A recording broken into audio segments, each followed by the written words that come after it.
So one of the things that happened while I was at St. Ignatius in the years before that walkout is we had a panel. There was usually 2 or 3 black students, and our friend Mark was the white student who would accompany us. And we'd go to different Catholic schools in the area and have discussions about race relations. And was this something that was sponsored by the school, or? Yeah. That was the human relations part. Yeah, and here's something that happened that I'll never forget. We were at a girls' school. I can't remember the name of the school. It was a Catholic girls' high school. And we have our discussions, we do our presentations, and we have a Q&A. During the Q&A, this girl raised her hand and said, this question is directed to the black students. How do you keep your tails in your pants? She actually believed that we had tails. And she wanted to know how we kept our tails in our pants and were able to sit on them. Yeah. I'm not surprised in a way because ignorance is rampant. Ignorance is rampant. So there was, I mean, the level of miseducation and ignorance was, and still is tremendous. Amazingly, it still is tremendous. Tell me about Fred Hampton. Can you describe how you met him and what kind of interactions you might have had? The Illinois chapter of the Black Panther Party opened in November of 1968 at 2350 West Madison, at the corner of Madison and Western. I had known about the Black Panther Party from my readings. I read Ramparts magazine. The Panthers had been known for their policing of the police in Oakland area, and really got national and international attention when they went to the Sacramento legislature armed to protest a law that would prohibit them from carrying weapons in their policing of the police. So when I heard that the Illinois chapter opened up, I went and I joined. A friend of mine. Describe the day. What you get on the L? Yeah, I got on the bus. Probably Roosevelt to Western, got off, and went and took political education class, because in order to be a member of the party, you had to attend political education classes. There was a reading list, you had to read, you had to be aware of what was going on. And I remember meeting Fred, and Fred was a dynamic individual. Now, he was a young man. He was 21 when he was killed, but he was, as they say, an old soul. He was a dynamic leader. He was 2 years older than me. 2 years older than me.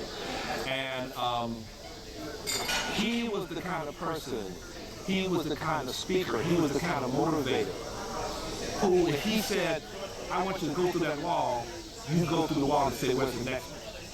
Because he would do it. I mean, he wasn't one of those, he was a lead by example kind of guy.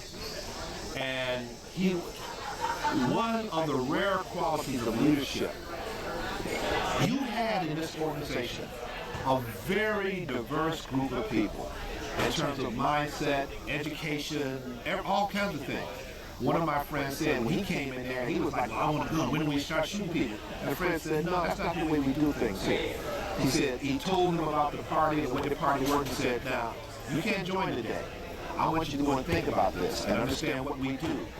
And if you're still interested, come on back and we'll talk. And what did you explain for the purposes of the record? What did you explain? Well, one is that, and this is a popular misconception, the Black Panther Party was not an anti-white organization. We were against racism, we were against injustice, and we would work with anybody who was with us on that. Here in Chicago, there was the Rainbow Coalition. We had alliances with Rising Up Angry, the Young Lords, the Young Patriots, SDS, and working together. In fact, there's this movie, American Revolution 2. And in American Revolution 2, there's a scene where Bob Lee and Hank Gaddis are talking to the Young Patriots and talking about why these poor Appalachian whites and black folks and the Puerto Ricans and poor people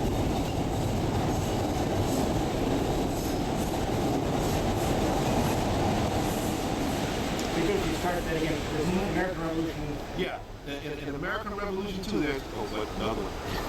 The timing's a little tough on storytelling. Well, you know something, there's a storytelling festival, a couple of them, that have trains always going by. And it's always intriguing to watch the storytellers to see how they deal with it. And then the train came through. But in American Revolution 2, there's a scene where Bob Lee and Hank Gass are talking to the young patriots about why they should be working with the Black Panther Party and the Young Lords, why poor blacks, poor whites, and Puerto Ricans and Mexicans should be working together. And at the end of the meeting, the gentleman who was videotaping, he interviewed this old hillbilly and said, well, what do you think about what the Panthers had to say? And he said something like, well, I guess if these Black Panthers are going to support us, we should support these Black Panthers. But that was classic. And that's one of the reasons that the Black Panther Party was earmarked for destruction, was because if we had bought into the idea of, okay, let's get whitey, oh, that's fine. Because therefore, we're not going to be working with people who should be working with us, people who we actually have things in common with. I'll tell you something else I only learned a year or two ago. So we had our Breakfast with Children program here in Chicago. And so two of my comrades, two women Panthers, had a meeting with these businessmen in terms of talking to them about supporting the Breakfast with Children program. And so they listened. And this is what they said after these women presented the breakfast program. They said, well, if you were to have violent interactions with other black organizations, we would give you money. They wouldn't give money to support the breakfast program. But if we would have violent interactions with other black organizations, they would give us money. What was going on?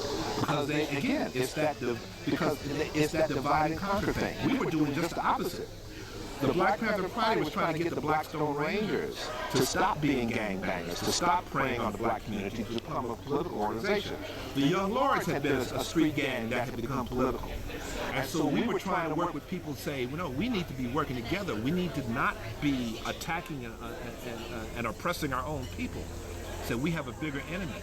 And again, that was one of the reasons the Black Panther Party was earmarked for destruction, because we were bringing people together. And back to your question about Fred. Fred was a communicator. Fred was a person who would get people to see the reality and why we should work together.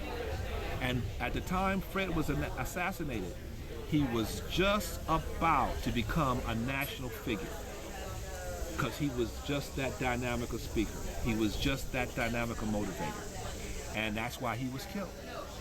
Because though J. Edgar Hoover had said he would not allow there to be a black messiah.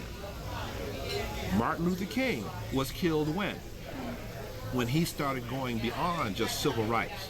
When he started dealing with the issue of the war.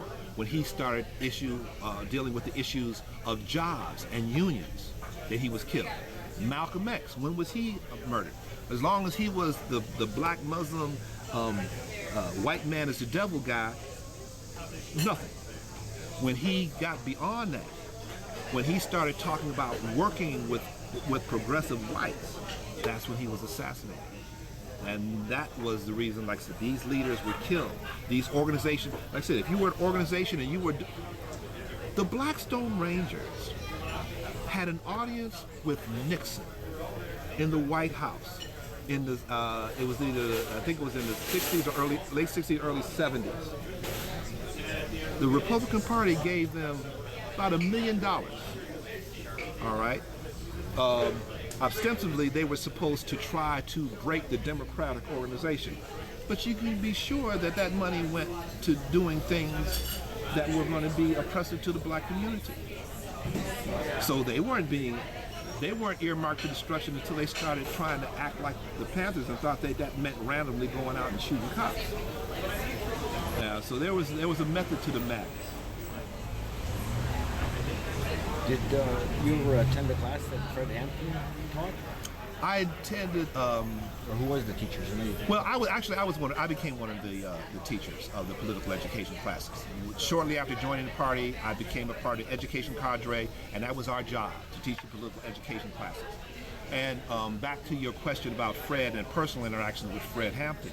On several occasions, Fred sent me to either speak or to debate in his place. And it was an impromptu thing. I'm supposed to give a speech, I don't have time to do it, you go do it. I'm supposed to be at the state, I don't have time to do it, you go do it. So I had to be ready. I had to be ready. And to this day, I am good at impromptu everything because of that. I was struck. One of the qualities of a good leader is to recognize the skills of the people in his organization and put that person or those persons in situations where they can succeed, where they can utilize their own skills. And that was something that Fred excelled at, especially in terms of me. He recognized I have a big mouth and a lot to talk about, all right? And he recognized that, and he recognized my skills in terms of speaking and debating and what have you. He was an amazing individual, and the idea that he was so young and he was so dynamic is mind-blowing. Is absolutely mind-blowing. Well, his oratory, did it remind you of other black preachers?